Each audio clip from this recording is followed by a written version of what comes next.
Welcome to the Man Up Club Presents podcast. I am your host, Celena Lena, aka Sis from Sis and Lil Bro, but professionally, I am the program coordinator of the Man Up Club. If you don't know what the Man Up Club is, you need to know it, okay? We are a nonprofit mentor leadership organization for young Black males between the ages of 13 and 24 years old. So if you have a young man who would like some mentorship, needs some support, we have plenty of opportunities. We have a music program. We have a culinary arts program, a fitness program, a tutoring program, job opportunities in construction called Youth Build, and then also summer lawn care. We got pretty much a little bit of everything. But today we have a very special guest for you guys. We're going to just talk about life and have authentic conversation. His name is Joseph Ballard, okay? He is the CEO of One Sound North and Millionaire Status Records. Okay?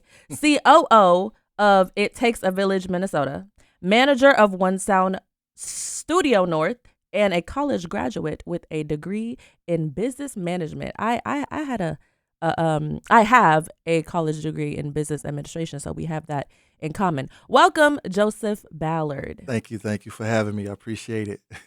How you feeling? Man, good, man. Opportunity came, and I'm glad you gave it to me. So, appreciate you. Yeah, absolutely. So we just gonna have a real conversation. Yeah. Okay. We're gonna get to know you because the thing is you're doing wonderful things in the community here. And this is a platform where we highlight the lives of men in the community who are doing things, not just the highlights, but also the struggles, because a lot of people can relate to that. And, it seems like we all go through the same things, but just in different ways or relatable ways, right? Yeah. So this is just a space for you to be like open and honest and just, just talk. Yeah, we got it. So we're going to talk about like family dynamics, how you grew up and things. Cause obviously you didn't just come out your mom's womb having all those credentials that I just listed. It was a process to get there. Yes, You know what I'm saying? It's all about the process. It's not about where you start a lot of the times. It's about the journey even to where you're at. So where was you born and raised? All right, so I was born in Chicago, Illinois, South Side. I'm a State Street baby. So Okay, State Street. they know what that means when they hear it. Grew up big family. Grew up in the Dearborn Home Projects. And I want to say my auntie and all of them, they were in the Dearborn Homes, and my uncles was in the Icky Homes Projects, which was literally down the street. And it was a situation to the point where that was all I knew, Chicago and your family. the Dearborns. Like that was it. Like nothing else. The surrounding areas, I didn't know nothing about them. We knew of them, but we didn't go that way. Due to the gang related dynamics in how Chicago moves in that type of environment. So siblings? Did you have siblings? Yes, I have a older brother, and I have an older sister on my mom's side, Okay. and You the baby. 5 older sisters on my dad's side. So you the baby. Yeah, I'm the baby. Did you guys all grow up in the same um, around each other? my brother on my mom's side, my brother and my sister did. We did. When I eventually moved down south, I met my other sisters and grew up around them as well. So yeah, it's everybody know each other. Put it like that. Everybody know each other, and it didn't take the parents for us to come together. We gradually went towards each other. So you said that there was a lot of gang activity when you was growing up. How long were you in Chicago with that environment? Till I was 13. Yeah. Oh wow, into adolescence already. Yeah. So I started being involved in the gang when I was 8. 8 years So old. from 8 years old till it was. I mean, but it was almost like associated by relation. So a lot of my cousins were in the gang. So of course you gravitate towards your big cousins, and Right. you come up with you being a part of whatever they are part of. So it was just basically being a product of your environment. Yes. I mean, because that's the thing about when you a kid, like you're gonna soak up anything that's around you. Yeah. You know, because like you said, you looked up to your cousins, Yeah. and that's what they was doing. Yeah. So what was okay? So you're looking up to your older cousins, Uh-huh. but what about your parents' lifestyle? My mom worked 2 jobs, so um, she worked from sun up to sundown. She and she worked like downtown, so um, with public transportation, you have to leave a little early. So she A was lot gone early. before. Yeah, she was gone before I woke up to go to school. So from the time I woke up to the time she got off, which was night, she was basically working 2 jobs. And my dad, he was around, but in and out for the most part. Um, the dynamics that they had before I was born was a situation that I knew nothing about. So I came into a relationship that was already, um, I want to say toxic. Oh wow. Yeah. Mhm. So but it shaped me. It shaped me to know what not to do. Mhm. You know, and unfortunately, you can't escape a negative outcome either way if you don't make the right decisions.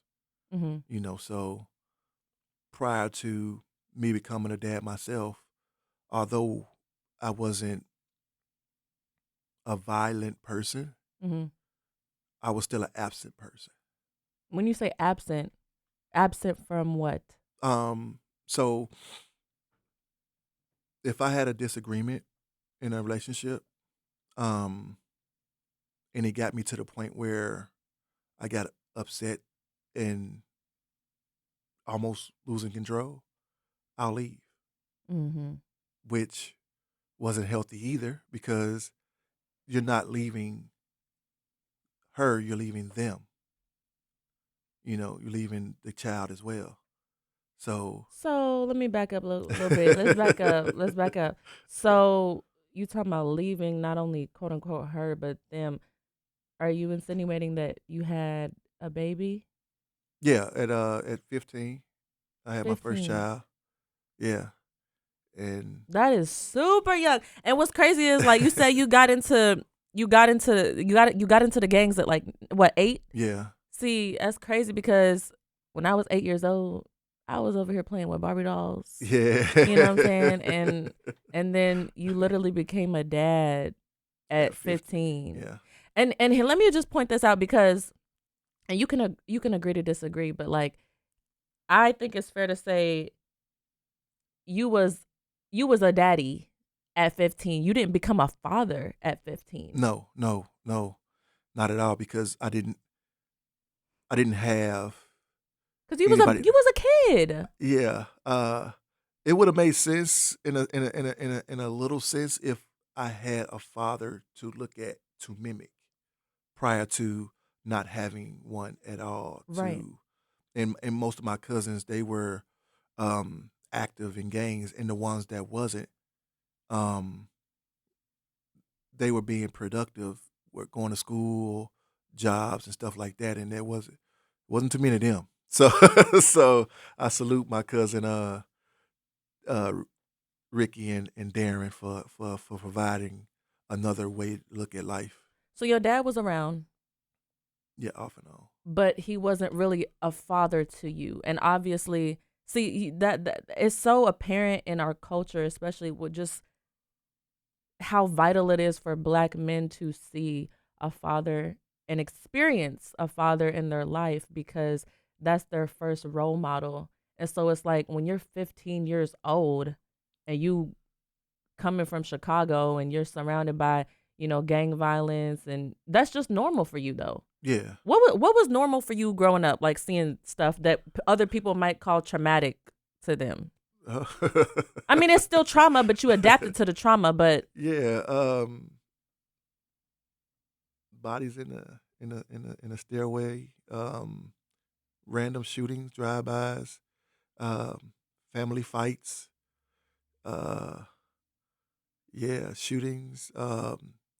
We stayed in buildings that had 6 and 8 and 15 floors. So um, we had incidents where people shooting from the roof down at other gang members. So yeah, it was that was we had the positive people in the community like JP and um, a couple more others that was encouraging us to stay in school, although they were gang affiliated. Mm-hmm. So it was not always negative.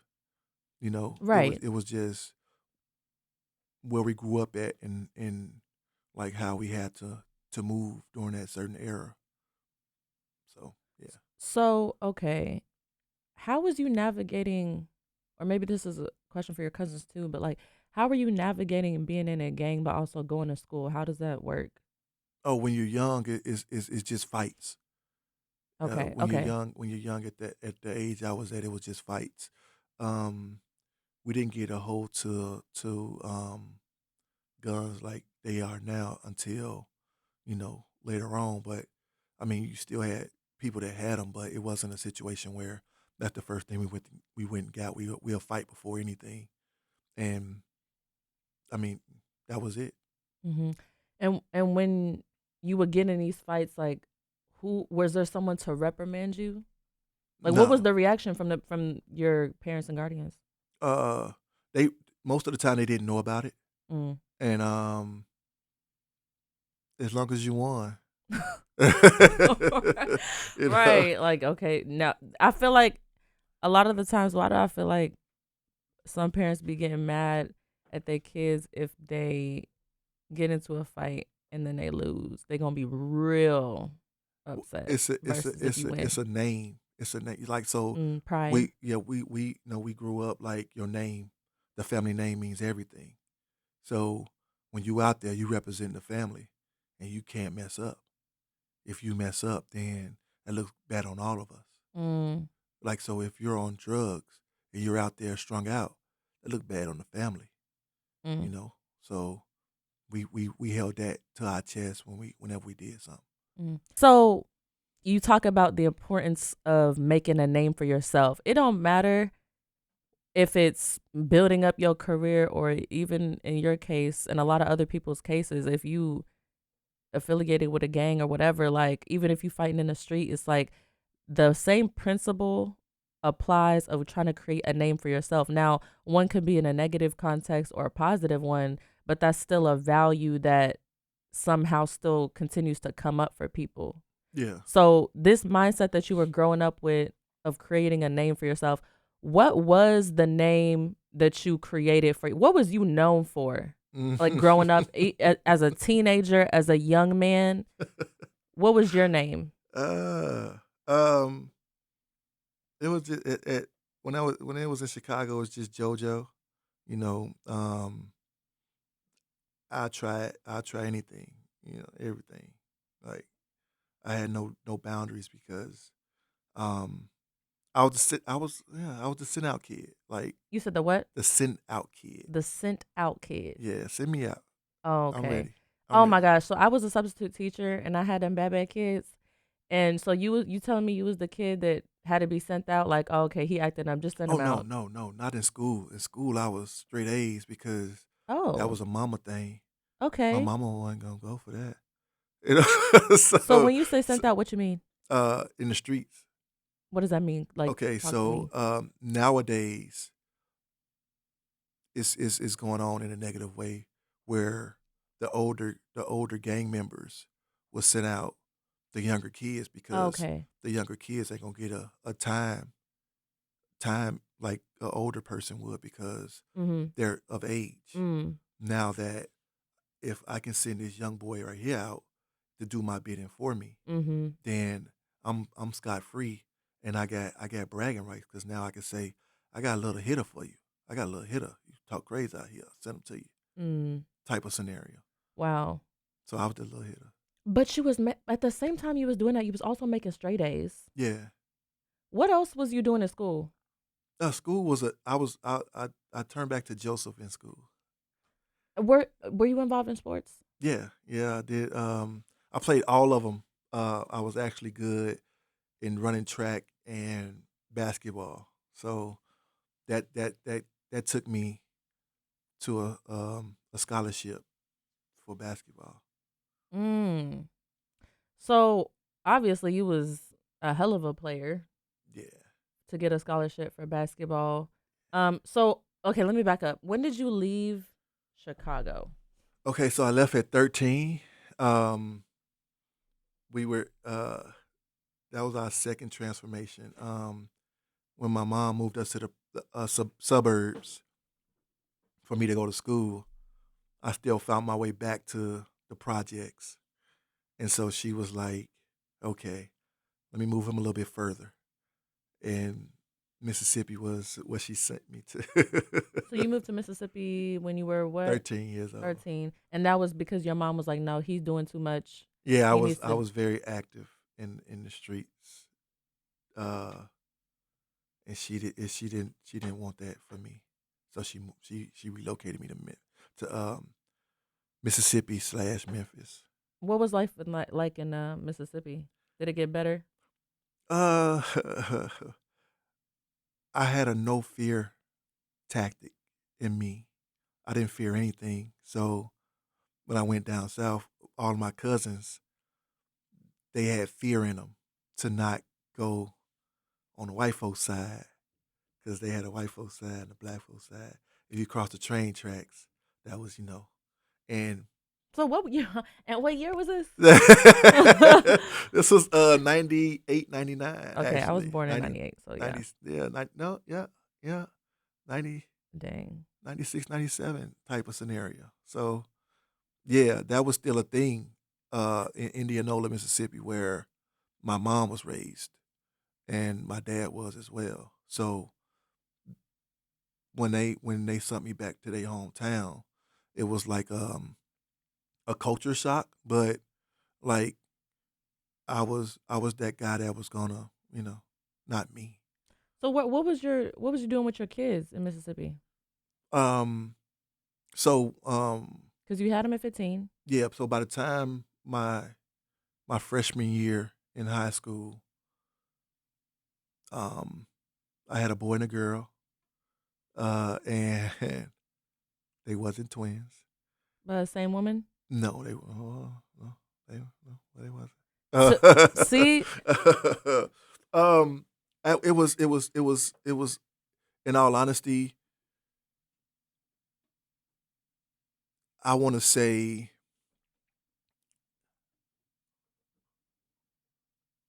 it was a clout thing. I want to say we didn't know clout back then, but it was a clout thing. like, oh, I got this girl and I got this girl type thing. Well, Like that was the mindset in my when you were mind, it younger. was like this is not my girl. This is his girl, Oh. and she going, and I had to prove she was going. Unfortunately, what came out was two kids, but I mean, they were respectful young ladies to a certain extent. I just think they just I was the wrong decision. I was a bad boy. Mhm. Mhm. So at the time, coming from Chicago, being a bad boy, and I'm different from the boys that's there. So regardless if they had a boyfriend or not, I was somebody that they wanted to deal with. And Because it was it because of your reputation? well, I didn't. It wasn't so much the reputation because I was still low key in everything that I did. But it was that sense of eh, thrill that they have dealing with me. Like, yeah, I did some wild stuff. Yeah, for sure. So the thing is like you are 15 years old, you got these two kids, you move from Chicago. Chicago to Mississippi. And okay, so I'm assuming that you left your kids. No, no, they was actually made. They were both born in Mississippi. One of them by I consider her my best friend that I had my daughter by, Mhm. and another one was by a young lady that I took class with, and I took DNA tests for both of them Mm-hmm. because, like I said, they both had boyfriends at the time. So Mm-hmm. that was one thing, and then another thing was I didn't the I felt like I wasn't going to live that long.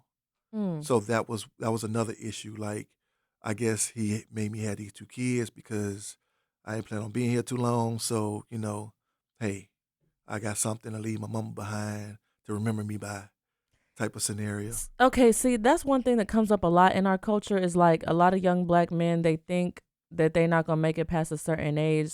And you say you had your kids thinking like, oh, okay, well, these are the reason why I had the kids is because I'm not gonna live too much longer. So these kids are gonna pass on my name and my existence. Yeah, Was there a certain age that you thought you was gonna go, or yeah, was it just? yeah. I could pass 21 if I 18. hear that so much, and it's so Yeah, heartbreaking. I mean, but uh, coming from where we came from, like that environment, and us having that no boundaries, Hmm. it puts you in situations where you may or may not get out of. I have a cousin that's the same age as me. Literally, he just got out of jail. I want to say 10 months ago. He's the same age as me with no kids. Hmm. Like, he's been in jail Wow. that entire time. Mm.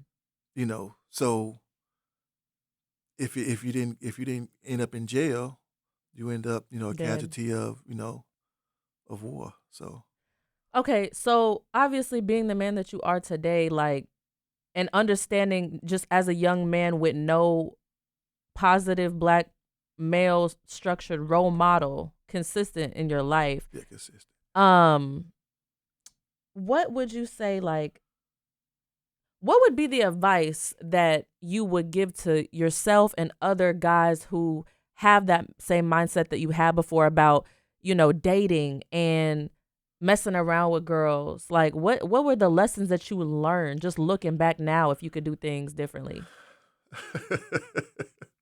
um, Sex ed classes always help. like, but I just tell them to not be with someone that you don't see you being with for the rest of your life. Always have that mentality.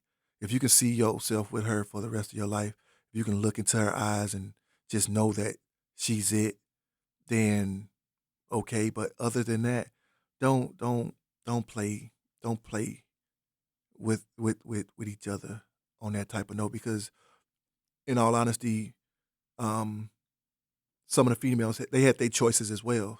I chose them, but they also had to choose me. Mm-hmm. And the choices that we made, we have to deal with for the rest of our lives, Right. whether we're together or not, especially if we bring somebody into this world. So, um, I encourage them, like, man, look, don't. I don't say mistakes because my kids aren't a mistake to me. Right. To me, they're my blessings, Mm-hmm. Mm-hmm. because it stopped me from doing a lot more negative than I Mm-hmm. would have done if they wasn't here. So there was a thought process in whatever I did. Mm-hmm. But I tell them, like, dude, understand that when you with her, you with her, and it's for life. It ain't just till they turn 18. Right. Because even after they turn 18, they still have to learn how to do things. And if you're not in a positive position to teach them, then there's no way they're going to be able to learn. Yeah. And see, and it's easier said than done. You know what I'm saying? Because when you don't have that father figure and you're not taught the quote unquote proper way, it's like, okay, well, I'm just out here and I hear what you're saying, but I'm not really doing what you're saying. Okay, so Joseph, you done lived some life because this person that you're talking about right now is not the person that's sitting in front of me right now. So, how did you make this transition? Okay, pause, pause, pause, pause. Before you answer that question of how did you make the transition, like what were the apparent things that allowed you to change your mind? Um, the other question I have is you say you had two kids. You started off with two kids. So, how many kids do you have? I have 8 altogether, 5 boys and 3 girls. Oh, wow. Yeah. And they came, okay, so what were the ages that you were roughly as Uh, they came along? so 15 at first for the first two. yeah, 15, then 21 for the next two. Mm-hmm. Yeah, and then it went down from there. So so so I got a 21-year-old, 20-year-old. Uh, my daughter's 13, my son's 7. But I got two 27-year-olds and two 24-year-olds. Wow. Yeah. Whoa. So, okay, with all that being said, okay, what were the things that kind of like changed your mindset from immature to starting to think about life more and making decisions differently? um, at a certain point, I knew I was my mentality of thinking was different, and instead of all the negative, I just pulled all of the positive from the people I was around. Um, my cousins, although they were gang related, they had a lot of positives in them. Like they took care of family. They, made sure that nobody didn't go without. Um, if I ate, you ate. You know, finishing college. All those were positive traits that I seen from my cousin Darren, my cousin Ricky, my cousin Terrell, my cousin Penn, my cousin Dino, Mike, Kojak, Rodriguez Bridges, and my brother. He was more so like a father to me. So I always seek his approval, Mm-hmm. when I did something because I know that it would have made him proud. Mm-hmm. So my brother was like a real big influence when it came to Big Brother. Yeah, so obviously these were your, role models. Yeah. What would you say that are the key ingredients of having good role models that allow you to transform for the better? Um, in all honesty, the only thing that I was really seeking was them for them not to give up on me. I'm gonna make mistakes, whatever, but don't don't give up on me. Don't quit on me. Mm-hmm. Because that's the ultimate game changer right there. Once you feel that nobody cares about what you do, Mm-hmm. then at that point is you able to you probably do whatever. Mm-hmm. So if I was to tell any of my mentees anything is I got you. We gonna mess up, we gonna make mistakes, but I got you. Let's keep moving forward. And to take responsibility for your actions. Mm-hmm. Every everything that happened is your fault because you put yourself in that position. So own up to it and keep it moving. Just don't make that mistake again, or try not to make it again. Just and that's the biggest of it. Don't take it personal. Don't take what somebody say about you personal because they're not they're not you. They not making decisions like you. They not getting paid. They not paying nothing for you. They're not doing nothing for you. So don't take it personal when they say something because that's just them wasting breath and energy saying something to you that has no valid or no reason for you to feel some type of way about. Mm-hmm. So I stick with those key things. And as long as they can own up to what they do, we can keep it moving. Right. Right. Yeah.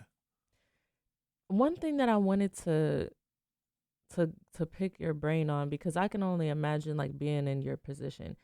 Um, Anyone who has kids at a very young age and grows up in a, not, when I say broken home, I just mean family dynamic wise. I'm not talking about it's all Yeah. negative, you know what I'm Yeah. saying? But an unstructured home, I should Yeah. say. Unstructured. Anyone who grows up in an unstructured home and has kids at a very young age and also doesn't have like a consistent parent, um they're just trying to do the best they can and they Yeah. make mistakes as a parent.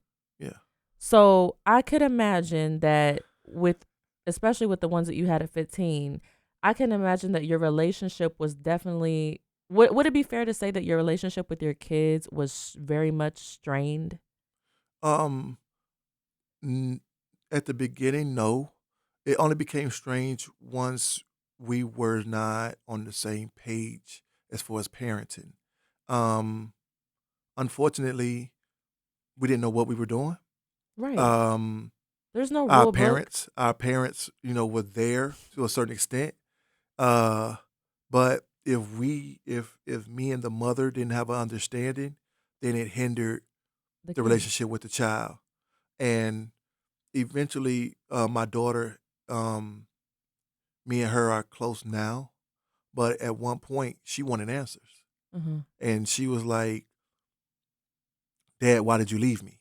Mm. And I told her the reason why, and she was like, "I don't care if you was broke or homeless, as long as you were there." Mm. And so, because there was no money to be made there, type of scenario, and I went where the money was, and although it was like 2 hours away, blah blah blah. As a kid, you're not understanding none of that. You don't know none of that. You just know that your dad's not there.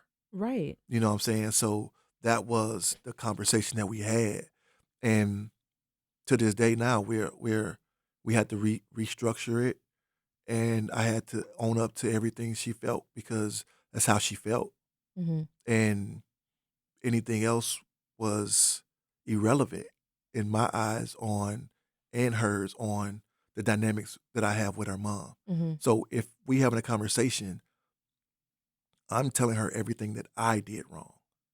I'm Right. not I'm You're not not gonna speak on behalf on the of. mother. Right. You know what I'm saying? So that's what made the relationship a lot better because I only stuck to what I did wrong and owned up to what I did wrong. And that's the key thing about it. I think when navigating a relationship when you're not with the person that you had a child with, yeah, people need to just stop like speaking bad on The other the parent. other Yeah. parent because it's doing harm to your kid. You know what I'm saying? Because how is a kid supposed to be a therapist to both of y'all?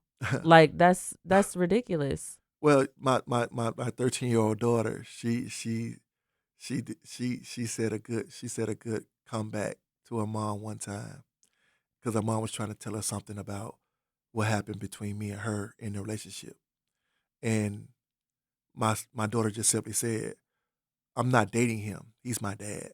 Mm, So the situation that you went through with him, I'm not gonna go through with him because I'm his daughter. I'm not mm, a woman that he met that he's trying to build a relationship with. mm. You That know, is real. so Yeah. so I Right. I So salute stop my daughter talking. Layla Mm-hmm. to saying that, and it made sense to her mom, so it never was a situation again. But I mean, that's what it was. Right. You know. Right. You can't continue to cross boundaries and stuff when it comes to like your kids and then your significant other. It's like all that trauma and that hurt and that pain that you accrued from that person that you were with. You can't just dump that on the kid. That's not the kid's fault. Like, Yeah. but obviously it took time for you. I'm glad that you and your daughter got to have that conversation Yeah. because a lot of people don't. I had it with all of them. I got custody of my oldest son when he was 8 years old. Mhm. He was a type 1 diabetic, and you know, unfortunately, he went through a scenario in where he had mommy issues, Mhm. and he was trying to figure out why my mom wasn't in my life, or why did she give me to you, you know? And me and her had a conversation about that when he was that age, and the best thing for him was to be with me. Mhm. So I was in position for him to be with me, you know, and she wanted to continue her career, and she was in school, so she had stuff that she wanted to get done, Mhm. and she just needed my help because this was my son to get it done. And we were at a stage in our lives where both of us stayed in Memphis, Tennessee, and I took him and made sure that he was straight, and that was a both of us acting in a better good of him. Mhm. So now that he's of age and he's trying to get these questions answered, it's kind of it's kind of a yin and a yang because what we thought was a good idea mentally affected him, Right. and we have no control over that but to be as supporters as we can with him. But he still has to get over that scenario, and he is he's made it a farther than further than he might have thought. And yeah. and that's the thing, is that when it comes to like family dynamics and healing from trauma and trying to raise kids the best way you can and make the right decisions for them, like, it is not an easy fix, and it's probably things that you have to deal with for the rest of your life. Yeah. I mean, Yes. people are even if you grow up in a home that is very structured and say both of your parents is together, that doesn't mean that you're just going to be trauma free. First of all, like, people are flawed. Yeah. You know what I'm saying? Like, if it's not one thing, then it might be another thing. You know what I'm saying? Mhm. You could have parents that are together, but the man is abusive to the woman, or the woman is horrible with finances, and y'all almost end up homeless, or whatever the situation, Yeah. or maybe it's just emotional um trauma. It's just people, we try to do the best that we can, you know. Um so I guess one question that I have for you is, like, how do you how do you manage yourself as an individual, Mhm. and then also thinking about yourself as a parent? Like, do you have any regrets? No, my biggest my because I'm from a large family, so my biggest um blessing was them. So in return, I want to leave something for them. Like, so it's almost like the generational wealth situation, and me going as hard as I'm going now, while I still have the health and the strength to do it, is all for them, and for others that I consider family. Mhm. Um, just because we're not related by blood don't mean we're not family. Right. So anybody that I mentor or anything like that I at that point we're family. There's nothing that I don't have that you're not a part of when it comes to you getting something or doing something better with your life. Mhm. So I'm with it. I'm with whatever. We with it. We are at the Man Up Club Presents podcast on Holy Culture Radio. Tune in. We're back on the Man Up Club Presents podcast with Joseph. And one thing that we've been talking about a lot of deep, parenting trauma and how you've managed to work through that, and just being real about it. So thank you so far for just your vulnerability. Oh, no problem. One thing that I do want to touch on is, how did you get to this point? Because, we know that you're the CEO of One Sound North. First of all, what is One Sound North, and then what is Millionaire Status Records? Okay, so One Sound North is actually my nonprofit, which help kids get a career before they graduate high school. A lot of kids don't know where they want to head before when they get out of school. So what we do is we go in the school systems, or we meet them where they're at, and then just try to structure them in a positive light on what they're good at, and then give them opportunity to do it. And Millionaire Status Records is just um, I was once an artist, and I decided not to become an artist and just become a label. And I had a bunch of artists on my label in Memphis, Tennessee, and we just went from there, being a step stool to artists to get to that next level of becoming what they want to become, whether it was singing, rapping, or just playing an instrument, or even doing engineering. So um, a lot of things under the belt with that, and it brought upon a podcast of our own, which is called One Sound TV, and also just having an opportunity for them to present their entrepreneurship. Okay, but how? Okay, so let's dive into this. How did you get your own kind of record label? What age were you? Obviously, you said you were trying to be a Yeah, so artist, but then you transitioned into being more of a business music yeah. guy. Um so in my like I said, my former life as a youngster, gang related activities, and it also involved hustling. And so I always had that hustle mentality in me, and I knew that I didn't mind working, but I want to work for people that I can learn from Hmm. and not only mimic them, but take some of the ideas that they had or some of the ideas that I had and make them my own. So I always had like a business mindset, and through the encouragement of my ex wife, she decided to like say, okay, go to school for it, and I'm like, okay, so it made sense. I'm like, okay, why be a part of a business when you create a business and go and toot your own horn and move how you want to move? So that's what I did. I went, got the associate's degree, and um, the paperwork is all they needed to see. Mhm. I pretty much knew how to do the classes. It was just they wanted to see um, on a program level, can I accomplish it, and I did. It was that hustle mentality that carried you from one lifestyle to the next, Yes, you yes, know.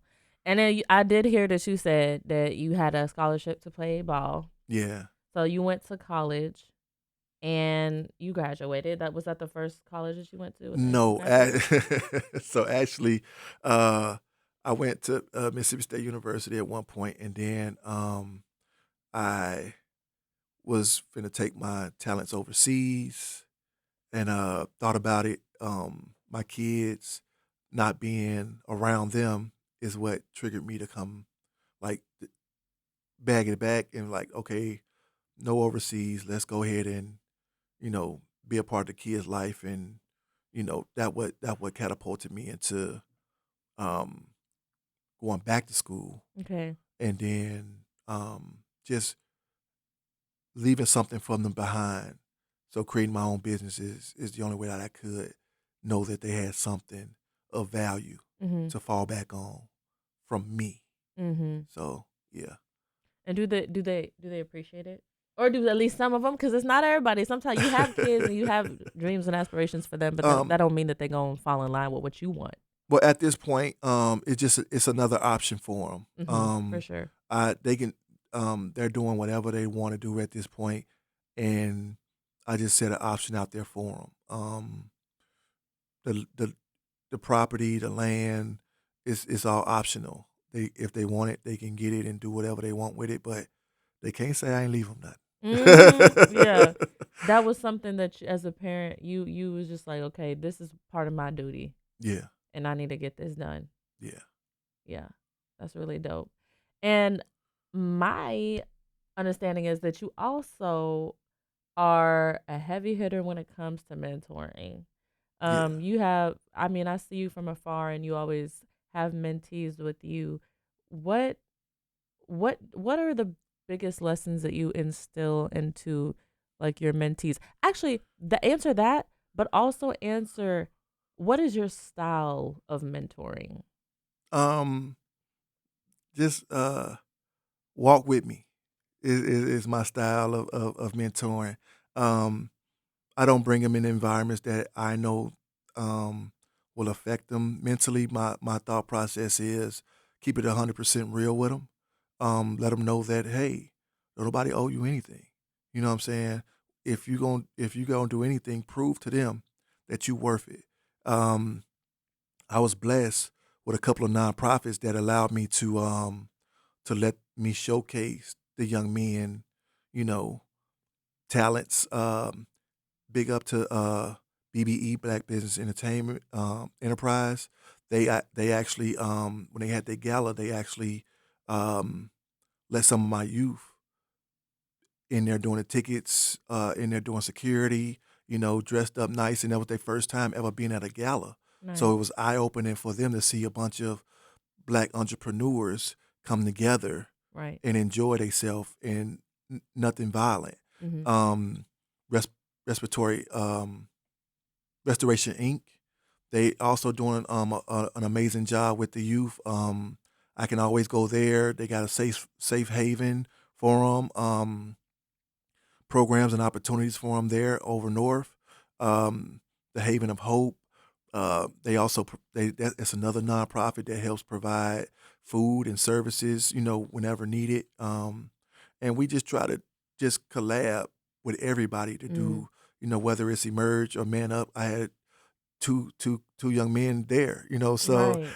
it's just creating opportunities for them. Youth Link, in the resources that y'all have, just providing them with that outlet that they don't know that exists. A lot of them don't know. Right. And like you said, if we can come together and point them in the right direction and get them started, that's worth more than you telling me over the phone. Yeah, we got this available. Let's take Let's them go to take it. right. Let's Let's take a take them to tour. it. Let's show them that we have their interests at heart. Because you can say, yeah, I got high hopes for you, but all you're doing is conversating now, and conversation it may rule a nation, but it don't get things moving. Mm-hmm. You get things moving by your actions, and so I just show them what I'm doing Mm-hmm. and hope they follow suit. I like that. Give them. No, I did open up bank accounts for them at credit unions instead of the actual banks, because some banks don't want you to build that relationship with them because you're a small fry. So I tell them, I'll say, okay, we finna go to these credit unions so we can build you up so that they will be able to deal with you when the time comes. If you're 18, 19, or 20, I have a young man yesterday graduated from Cooper High School. So Um, next week we're opening up him a bank account. You know what I'm saying? He already got a job. We're building the credit now to the point where we got it's on YouTube. You can go look at it, but it hits different when you actually have somebody there with you doing it. You know what I'm saying? right. Helping you with the processing of it, because comprehension is one of the things that some of us lack when you read it and comprehend it and understand it. Okay, no, come with me so I can help you. If you don't understand something, let me know so I can explain it better to you, and so that it'll make sense. Because I have a son, Chris, graduated from Jackson State University, valedictorian, whatever you want to call it, summa cum laude, Wow. and at the beginning of his growing up, they was like, well, he's gonna be this, he's gonna be that, he's not gonna be able to comprehend this and comprehend that, Wow. and now he's speaking Japanese. What? So, and that's one Oh of his wow. goals, to go there. Wow. 23 years old, graduated, and now he has opportunities that's endless.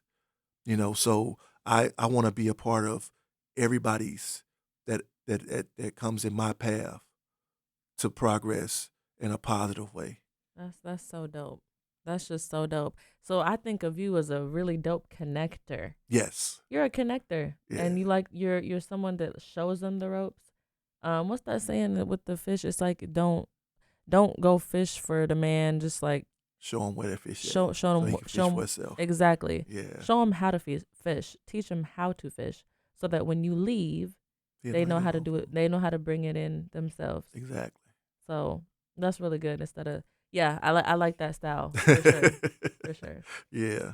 And one of the things that another thing that stood out from our conversation is just also like, I mean, survival, Oh just yeah. Oh. survival.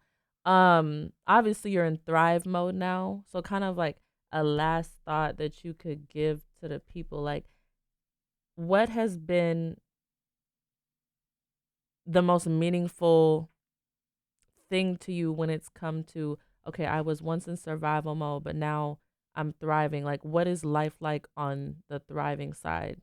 Well, and I'm gonna give you this. It's never uh out of survival mode when you've been in it for a minute. The thing is that you're trying to help others not become or be stuck in survival mode. Um, I'm gonna leave you with this. My daughter said it best. When my daughter was younger, she used to do this. She'll ask me for something, and then I tell her no. She go ask her mom. Her mom tell her no. She go ask her grandma. Her grandma tell her no. She asks her uncle. He tells her no. She asks her auntie. Her auntie tells her yes. Persistence. Exactly. Like, Keep on asking keep so on you can asking. receive. Keep on going out there. Somebody gonna see you, and when they see you, they gonna say, "Okay, I see something in him that I seen in me." Mm. This is another episode of the Men Up Club podcast presents. Okay. Thank you so much for being on the show. Hey, it's been a pleasure, man. I appreciate you. Yes, thank you so much.